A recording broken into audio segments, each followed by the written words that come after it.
"Pretend your baby is mine," whispered the Korean Mafia boss to the rejected black woman no one wanted. "The first thing they teach you is to hold your head high. Walk with dignity. Never let them see your tears." That's what my grandmother told me when I was 7, watching her apply cocoa butter to her elbows at her vanity. "The world is waiting for you to break, Zara Williams. Don't you give them the satisfaction."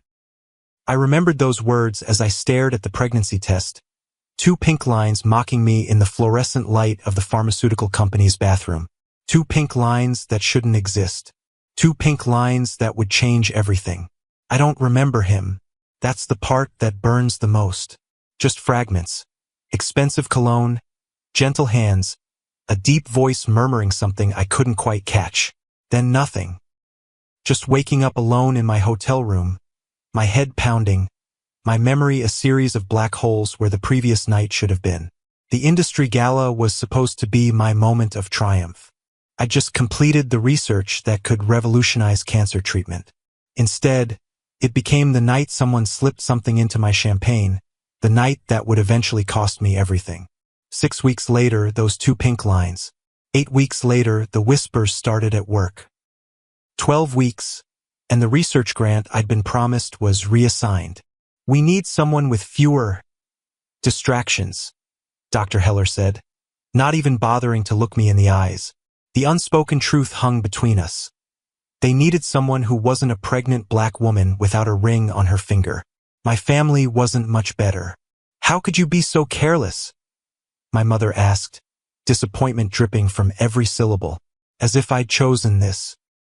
As if I remembered anything about that night beyond accepting a glass of champagne from Vanessa, my colleague with the too bright smile who'd always resented my success. I didn't tell them about the missing hours. About waking up with my dress still perfectly in place but something fundamentally changed. They wouldn't have believed me anyway. Black women aren't afforded the luxury of being victims. We're just irresponsible. Promiscuous. Should have known better. By my 5th month, I was toxic. The brilliant Dr. Zara Williams, with her Stanford degree and groundbreaking research, reduced to a cautionary tale. The department head stopped inviting me to meetings. My research was redistributed. My name removed from papers I'd spent years working on. "We're downsizing," they said when they finally fired me. On the same day, my landlord slid an eviction notice under my door. I stood in the middle of my apartment, the one I'd been so proud to lease in a neighborhood where people like me weren't typically welcome, and screamed until my voice gave out. 18 years of perfect grades. 7 years of advanced research. All of it scattered like ashes because one night, one drink, one missing memory changed the narrative of who I was supposed to be. The baby kicked inside me as if in response. A flutter of movement, a reminder that despite everything, life continued. I pressed my palm against the swell of my stomach. "It's just you and me now," I whispered. The anger that had been building for months crystallized into something harder, something that felt like resolve. "We don't need anyone else." I was wrong about that, so terribly, humiliatingly wrong. The Solwa pharmaceutical headquarters gleamed like a diamond in the morning sun. 52 stories of glass and steel, the name emblazoned in both Korean and English, a testament to the company's global ambitions.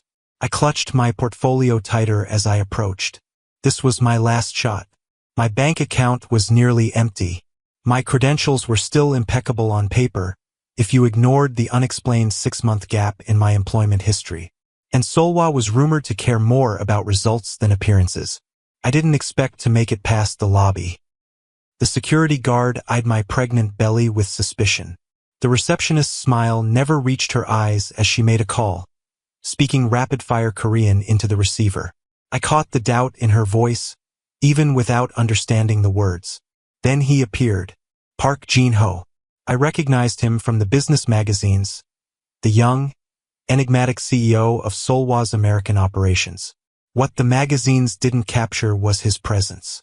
The way the air seemed to change when he entered a room. The absolute stillness in his dark eyes. Those eyes assessed me now, taking in my second-hand maternity dress, my defiant posture, The portfolio I refused to stop clutching even as my fingers cramped. "Dr. Williams," he said, his English perfect but tinged with the musicality of his native Korean. "I've been following your research for some time." The interview wasn't what I expected.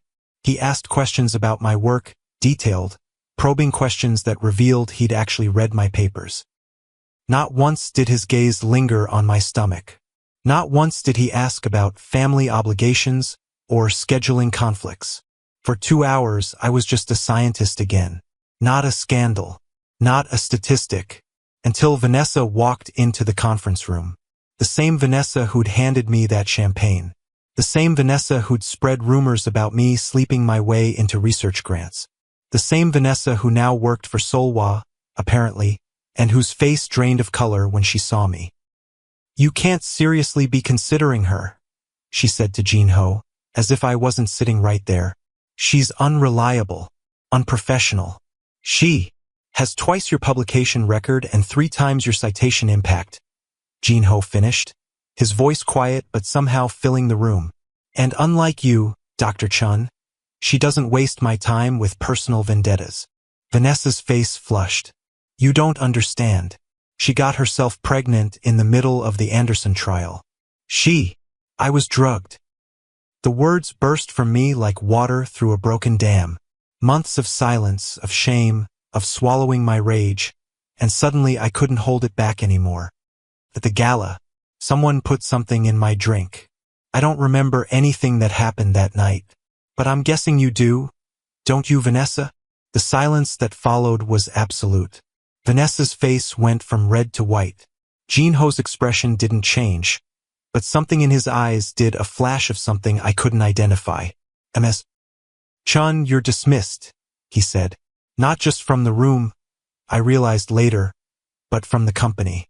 After she left, he studied me with that unreadable gaze. "You never reported this." It wasn't a question, but I answered anyway. Who would believe me? A black woman claiming she was drugged after being found in a hotel room? They'd say I was making excuses, that I regretted a decision, When was this gala? He interrupted. February 15th. The Anderson Pharmaceutical Awards. Something crossed his face then. So quickly I almost missed it. Recognition, shock, and something that looked almost like realization. "I was there," he said quietly. My heart stopped, started again, hammered against my ribs. "Did you?" "No." The denial was firm, absolute. "But I remember seeing you. You were wearing blue, navy blue, a dress I'd saved for months to buy, a dress I'd thrown away the morning after, unable to look at it without feeling sick. I need someone I can trust for a special project," he said, changing the subject so abruptly I felt dizzy. "Someone brilliant, someone with nothing to lose, someone who understands discretion." "I'm 6 months pregnant," I reminded him, as if the obvious needed stating. "Whatever you're looking for." "I'm looking for you, Dr. Williams."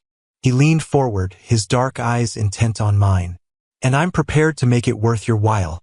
Full health benefits, housing provided, a salary that reflects your actual worth." It sounded too good to be true, because it was. "There's one condition," he continued, "a personal matter that requires some flexibility on your part." I should have walked out then, should have recognized the too familiar pattern of a powerful man thinking he could buy compliance along with expertise.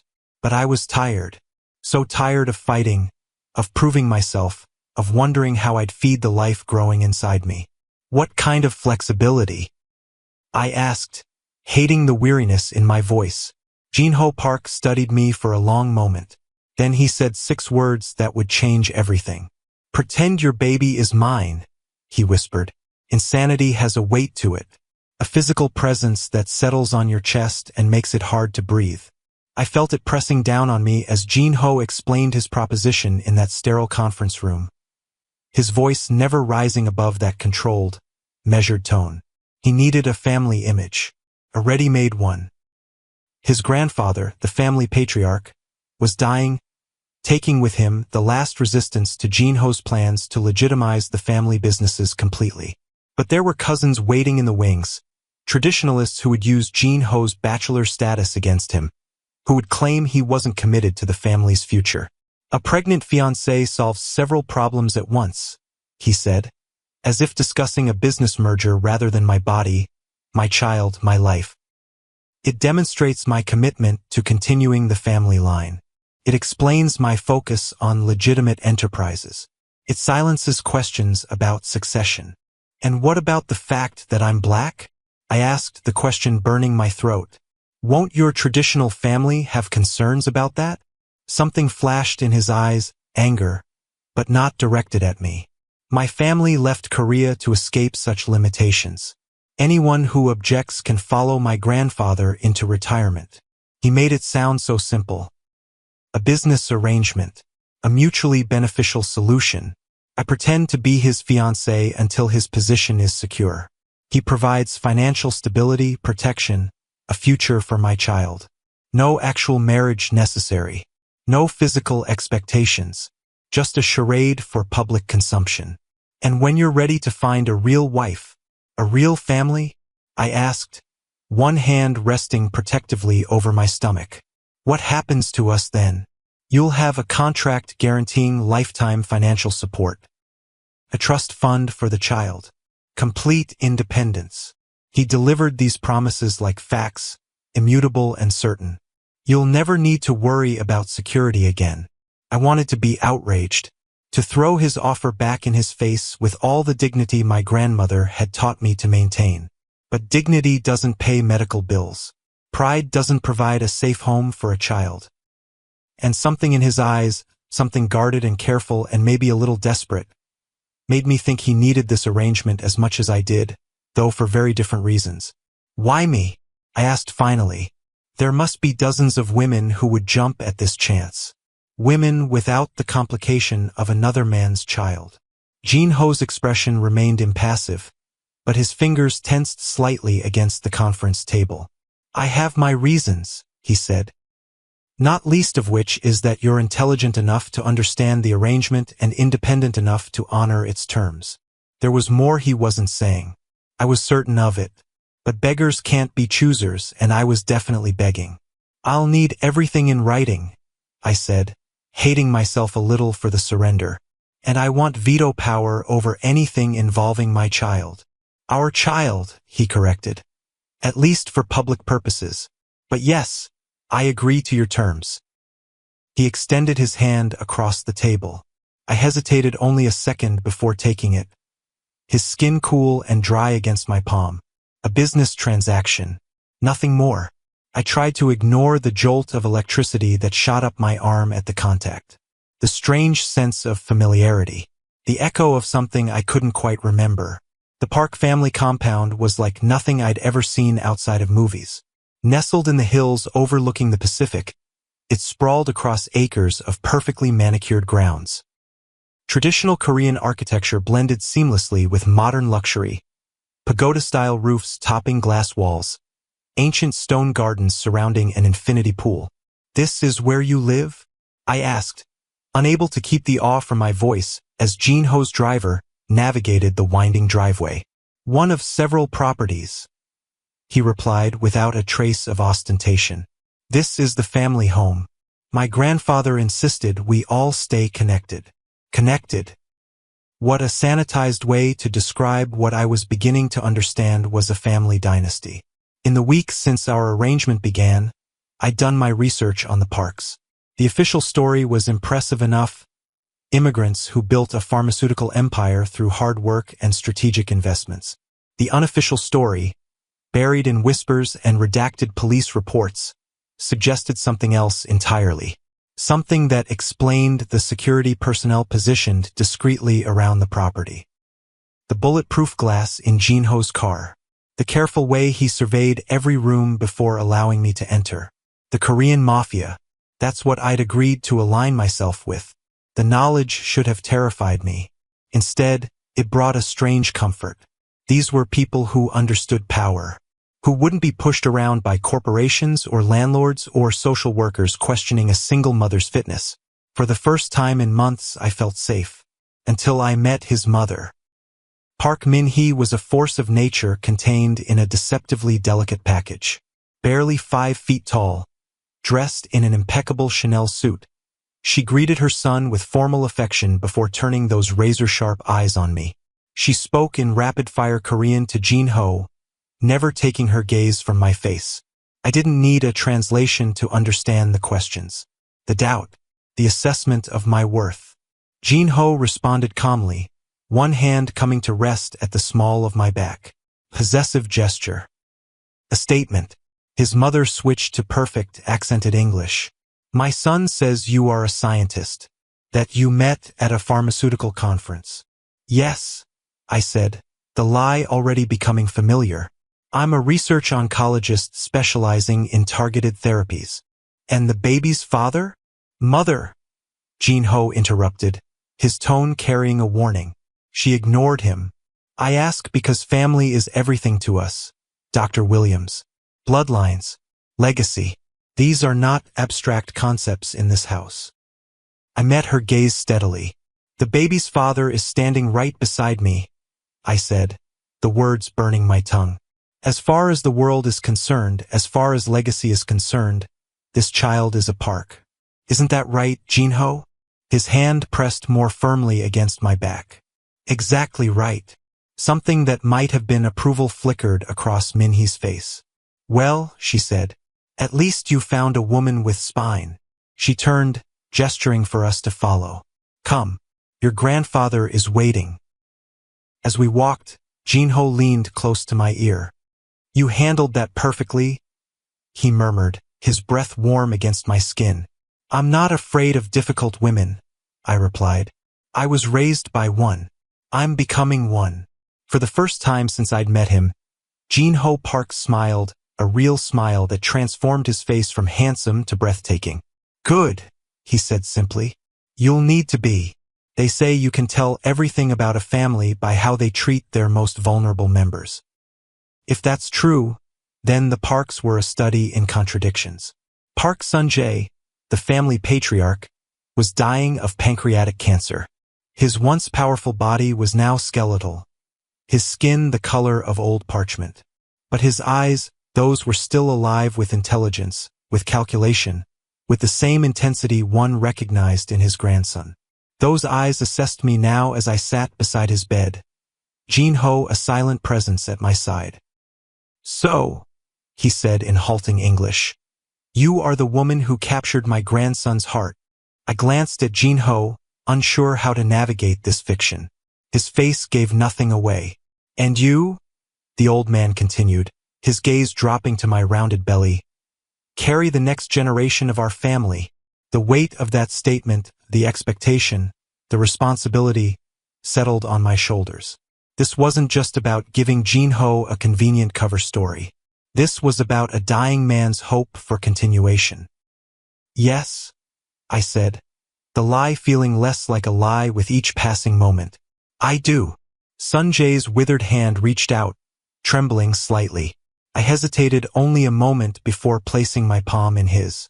You are not what I expected, he said, his voice strengthening. But perhaps that is good. New blood, new strength. He switched to Korean, addressing Jin-ho in a tone that required no translation questioning, demanding. Jin-ho responded, his voice steady but with an undercurrent I hadn't heard before.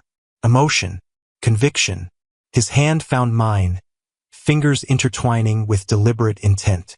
The old man watched this display with shrewd eyes before nodding once, decisively. He spoke again, this time directly to me. He says you remind him of my grandmother, Jin-ho translated.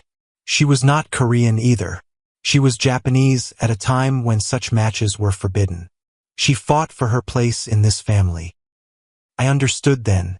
This wasn't just about bloodlines or legacy. It was about will, about determination, about proving I was strong enough to stand beside a Park, regardless of where I came from.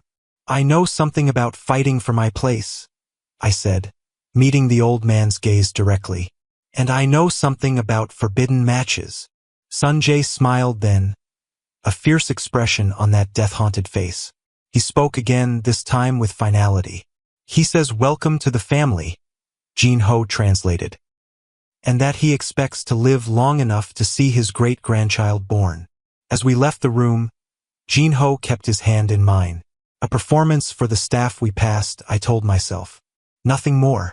But his touch felt less like business and more like anchor with each step we took. You were perfect, he said when we reached the privacy of what would be my suite of rooms. Better than I could have hoped for. I've had practice pretending, I replied, unable to keep the bitterness from my voice.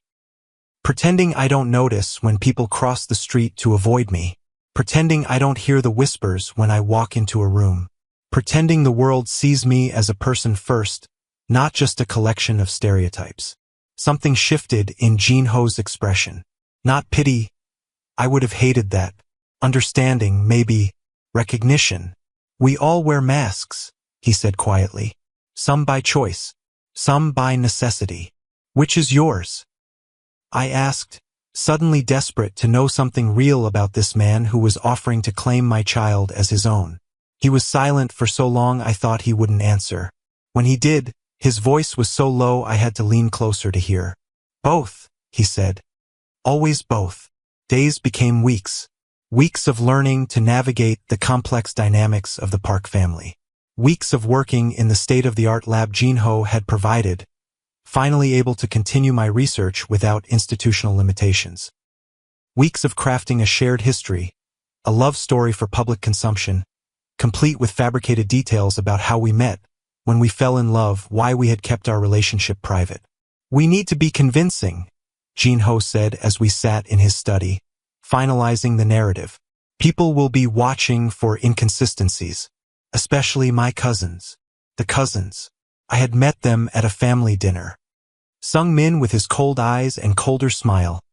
Jae-young with his deceptive charm and probing questions. Both watching me like hawks, looking for any sign of weakness, any crack in the story. Tell me about them, I said, one hand absently rubbing the spot where the baby was kicking. What exactly are they hoping to find? Jin-ho's gaze followed the movement of my hand. For a moment, something almost like longing crossed his face. Then it was gone, replaced by his usual controlled expression. They want what all men want. Power. Control. The family businesses. He leaned back in his chair, shadows darkening his features. My grandfather built an empire from nothing. My father expanded it. I've been working to legitimize it completely, to move us away from certain historical activities. The unspoken truth hung between us. Drugs. Gambling. Worse things, probably. The foundations of wealth often had blood in the mortar. And your cousins don't approve of this direction? They think I'm betraying our heritage. His lip curled slightly, as if extortion and violence are cultural treasures to be preserved. They've been waiting for an opportunity to convince my grandfather I'm not committed to the family's future. My single status gave them ammunition. Until I came along, I finished. The perfect solution to your image problem. Something flickered in his eyes, irritation. Perhaps. You make it sound calculated. Wasn't it? Not entirely. He rose from his chair, moving to the window that overlooked the ocean. There were other considerations.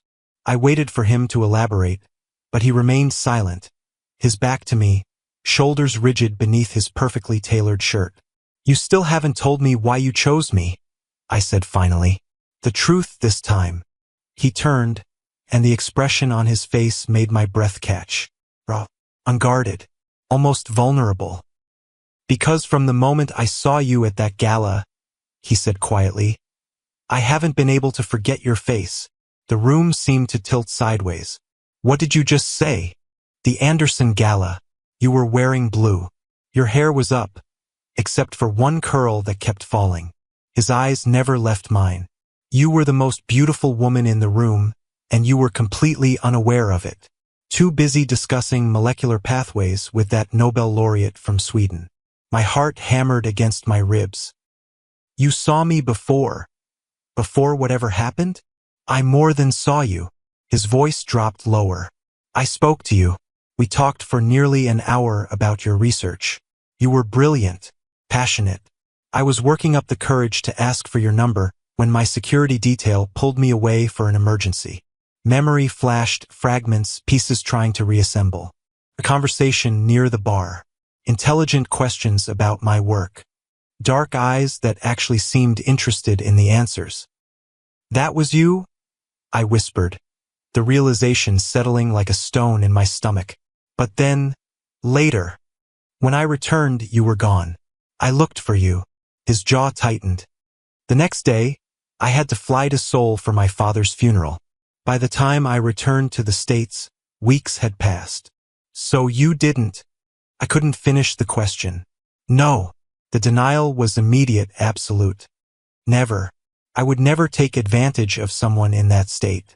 But I did look for you afterward. Discreetly. I wanted to continue our conversation. Relief washed through me, followed immediately by confusion. Then who? I don't know. His hands clenched at his sides. But I intend to find out. I believed him. God help me, I believed him. But that left the most important question unanswered. If you weren't, if we didn't, then who is the father of my baby? Jin Ho's expression softened. Does it matter? Whoever he is, he hasn't been looking for you. Hasn't claimed responsibility. He moved closer, close enough that I could smell his cologne, sandalwood and something darker. Familiar. But I'm here. I'm claiming responsibility. Not out of obligation, but because I want to. Why? The question emerged as barely a whisper. He reached out, his fingers hovering near my cheek without quite touching. Because when I saw your name on that job application, it felt like fate. A second chance to know the woman who hadn't left my thoughts in 6 months. I should have been angry, should have felt manipulated. Instead, a dangerous warmth spread through my chest. This doesn't change our arrangement, I said, trying to sound firm. Of course not. His hand dropped back to his side. The terms remain the same. This is still business. He was lying. I was lying. We both knew it, and neither of us was brave enough to acknowledge the truth. The attack came on a Tuesday afternoon. I was in the lab, focused on cell cultures, when the door burst open. Jin Ho stood there, his usually impeccable appearance disheveled. A small cut above his eyebrow. We need to leave. Now. His voice was calm, but his eyes were wild. Don't ask questions. Just come with me. I didn't hesitate. Something in his expression told me this wasn't a drill, wasn't a test. This was real danger. He guided me through back corridors I didn't know existed, one hand at the small of my back, the other holding what was unmistakably a gun. My heart pounded in my ears, my breath coming in short gasps. What's happening? I asked as he ushered me into a service elevator. My cousins made their move sooner than expected. His jaw was tight, a muscle jumping beneath the skin. They tried to take my grandfather from the hospital. When that failed, they came for the compound. Oh my God. My hands went protectively to my stomach. Are they trying to kill him? No. They need him alive long enough to change his will. The elevator doors opened to an underground garage. They're trying to kill me. Fear, cold and absolute, washed through me. Not for myself, but for him. The realization was startling in its clarity. In just a few weeks, this man had become important to me. More than important. What about your mother? Your staff? Secure. He led me to an unmarked car, checking it thoroughly before opening the passenger door. My people are loyal. As we sped through hidden access roads, Jin Ho made calls in rapid Korean. I caught names, locations, but little else. His voice never betrayed the tension I could see in his white-knuckled grip on the steering wheel. Where are we going? I asked when he finally ended the last call. Somewhere safe. He glanced at me, his expression softening fractionally. I'm sorry to involve you in this. It wasn't supposed to happen this way. I'm not sorry, I said, surprising myself with the truth of it.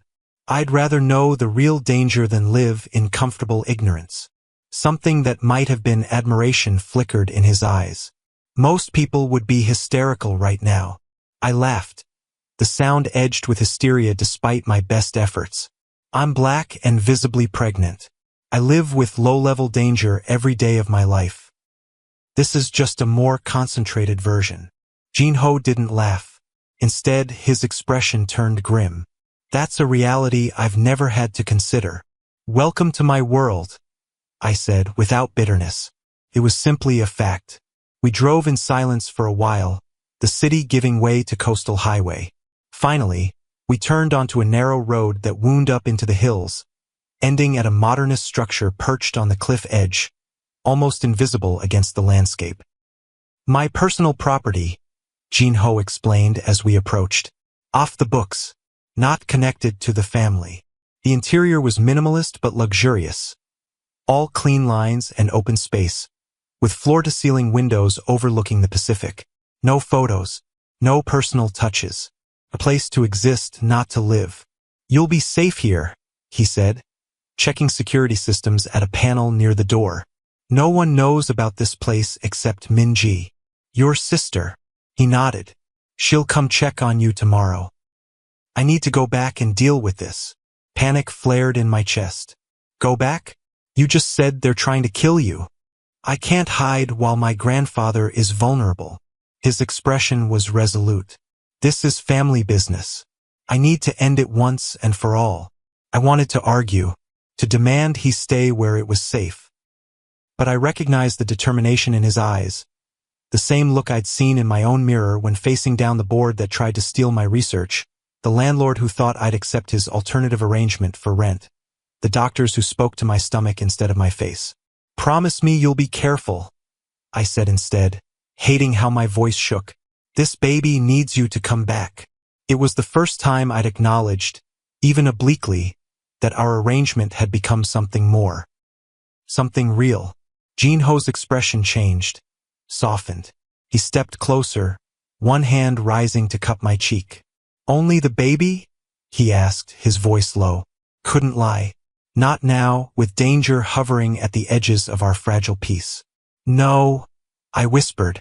Not only the baby. He kissed me then, not the careful public displays we'd staged for his family, but something real and raw and desperate. I kissed him back with equal fervor, my hands clutching his shirt, pulling him closer despite the rounded barrier of my belly between us. When we finally broke apart, his breathing was as ragged as mine. I'll come back, he promised. Wait for me. After he left, I stood at the window watching until his car disappeared around the bend. The baby kicked, a series of rapid movements as if sensing my distress. It's okay, I whispered, one hand pressed against the spot. Your father is coming back to us. The thought should have felt strange, claiming this connection, this truth. Instead, it felt like finally acknowledging something I'd known for weeks. This charade had become reality. This arrangement had become family. And now that family was in danger. Night fell. Couldn't sleep. Every sound made me tense. Every shadow seemed to move. I tried Jin-ho's phone repeatedly, but it went straight to voicemail. My imagination painted horrific scenarios. Jin-ho ambushed, outnumbered, bleeding out on marble floors while his cousins watched. When a car's headlights swept across the windows at 2 a.m., my heart nearly stopped. I hid in the bedroom closet, one of Jin-ho's kitchen knives clutched in my shaking hand, listening to the sound of the front door opening. Zara, a female voice called. It's Min-ji. Jin-ho sent me. I emerged cautiously. The woman standing in the living room was unmistakably Jin-ho's sister. The same elegant bone structure, the same intense eyes. But where his expression was usually guarded, hers was open, concerned. Where is he? I demanded. Is he hurt? He's alive, she said, which wasn't the same as he's fine. There was an incident. He asked me to bring you to him. What kind of incident? My hand went protectively to my belly. Is it safe? Min-ji's expression softened. It's over. Sung-min and Jae-young miscalculated. They thought grandfather would support them when they made their move. They were wrong. A grim satisfaction colored her tone. Very wrong. The drive back to the city was tense, Minji fielding calls in Korean, occasionally glancing at me with an expression I couldn't quite interpret. "He cares for you," she said finally, during a lull in the calls. "Really cares. I haven't seen him like this since before our mother died." I didn't know how to respond. This wasn't part of the script we'd rehearsed. "I know about the arrangement," she continued, her eyes on the road. "Jin-ho told me everything." Heat flooded my face. "Everything. That he met you at the gala. That he couldn't stop thinking about you. That when he found you again, pregnant and vulnerable, he concocted this elaborate scheme to keep you close while he figured out his feelings." She glanced at me, and that somewhere along the way, the pretense became real. My heart hammered against my ribs. "He said that. Not in so many words. My brother isn't exactly forthcoming about emotions." A small smile curved her lips. "But I know him better than anyone, and I've never seen him look at someone the way he looks at you." We pulled up to a private hospital, not the glamorous medical center where the elder park had been staying, but a discreet facility with heavy security. Minji led me through quiet corridors to a private room where Jin-ho sat beside his grandfather's bed. He looked up when I entered, and the naked relief on his face made my breath catch. He rose immediately, crossing to me in 3 quick strides, his hands coming up to frame my face. "You're safe," he murmured, eyes scanning me as if to verify this fact. "Both of you." I nodded, unable to speak past the lump in my throat. Up close, I could see the damage, a deeper cut above his eyebrow now stitched, bruising along his jaw, the careful way he held his right arm. "What happened?" I asked, my voice barely above a whisper. What needed to happen?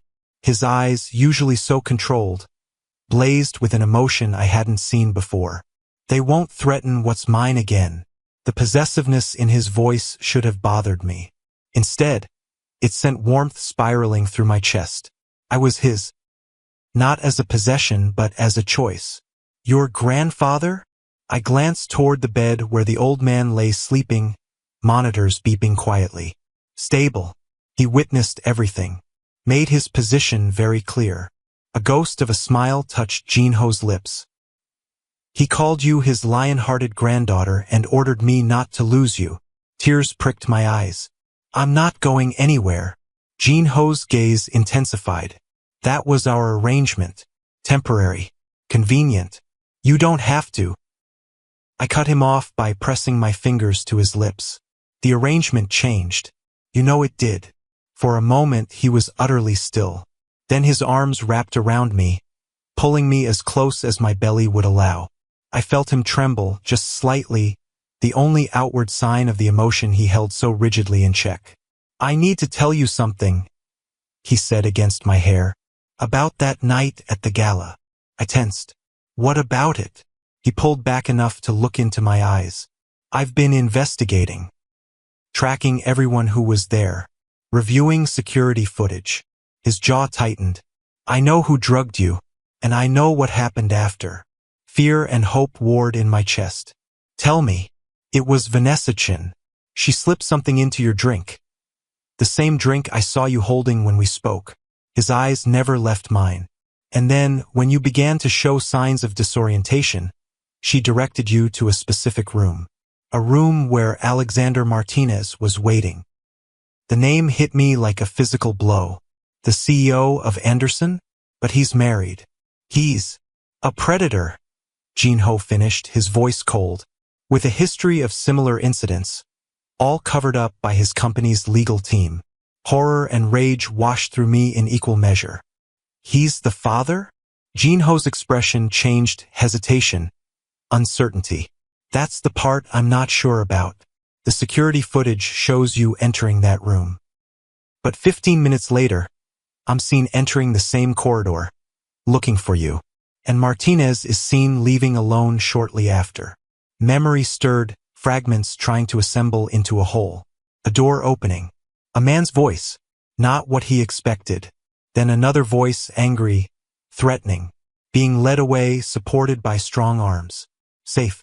"You interrupted him," I whispered, the realization dawning.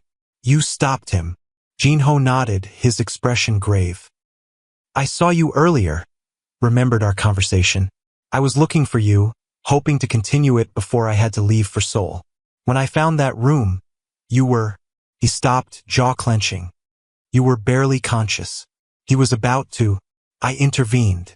You saved me, I said, the words barely audible. I took you to my suite. I couldn't leave you alone in that state, but I had to catch a flight. I called hotel security, asked them to check on you in the morning. His eyes closed briefly. I should have done more, should have taken you to a hospital, should have reported him. But there was an emergency with my father, and I thought you would be safe once you woke up. Another piece clicked into place. That's why you recognized me at the interview, why you offered the arrangement.